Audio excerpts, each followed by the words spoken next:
دی debate میں خوش آمدید۔ آج ہم ایک بہت ہی دلچسپ اور فکر انگیز موضوع پر بات کر رہے ہیں۔ رمضان المبارک میں رسول اللہ صلی اللہ علیہ وسلم اور حضرت جبریل علیہ السلام کے درمیان جو قرآن کا دور ہوتا تھا، بالکل، جسے ہم عربی میں مدارسہ بھی کہتے ہیں۔ ہاں، مدارسہ۔ تو روایات میں آتا ہے کہ اس دور کے بعد آپ صلی اللہ علیہ وسلم کی سخاوت تیز آندھی کو بھی پیچھے چھوڑ دیتی تھی۔ مطلب میرا موقف یہ ہے کہ اس ملاقات کا اصل ہدف ایک بے مثال روحانی اور عملی تبدیلی تھا۔ اور میرا ماننا یہ ہے کہ خیر، یہ روحانیت سے زیادہ قرآنی متن کی حتمی معیار بندی، یعنی اس کے ساختیاتی تحفظ کا ایک منظم عمل تھا۔ صحیح۔ تو اگر ہم حضرت ابن عباس رضی اللہ عنہ کی روایت کو دیکھیں تو وہ بتاتے ہیں کہ اس ملاقات کا اثر براہ راست عمل پر ہوتا تھا۔ میرا مطلب ہے، اگر یہ محض الفاظ کی ترتیب کو جانچنے کا ایک میکینیکل عمل ہوتا تو سخاوت کا وہ طوفان کیوں برپا ہوتا، رائٹ؟ جی بالکل۔ میرا مطلب ہے کہ یہ ایسا تھا جیسے کسی انتہائی حساس ساز کے تاروں کو آپ دیکھیں کائناتی حقائق کے ساتھ ہم آہنگ کیا جا رہا ہو۔ متن کی درستی دراصل روح کی تطہیر کر رہی تھی۔ آپ کی تشبیہ بہت خوبصورت ہے، لیکن ہمیں تاریخی حقائق کی مکانیات کو بھی سمجھنا ہوگا۔ میرا مطلب ہے، ذرا اس دور کے موضوعی حالات کو تو دیکھیں۔ حالات؟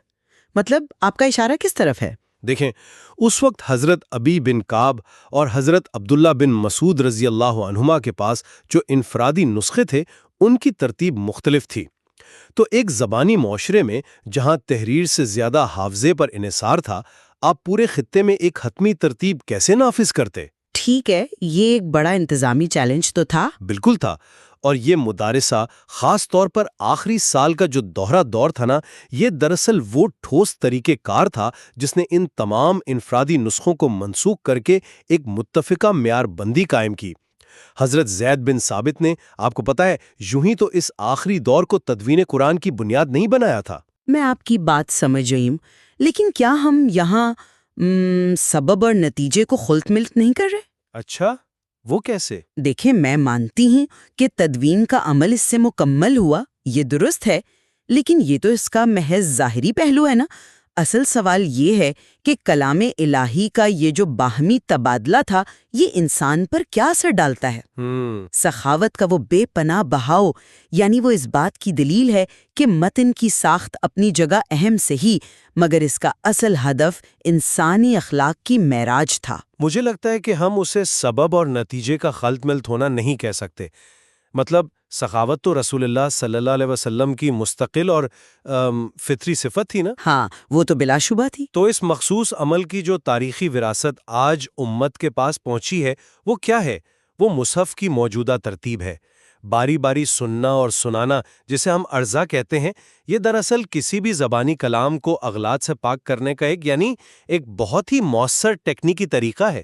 یہ نقطہ واقعی غور طلب ہے کہ اس نے متن کی ساخت کی ابدی حفاظت کی بنیاد رکھی، لیکن پھر بھی مجھے ایسا لگتا ہے کہ ہم ایک الہامی کلام کی تاثیر کو محض ایک آڈٹ یا پروف ریڈنگ کے عمل تک محدود کر رہے ہیں۔ میرا یہ مطلب بالکل نہیں کہ اخلاقی پہلو کی اہمیت کم تھی۔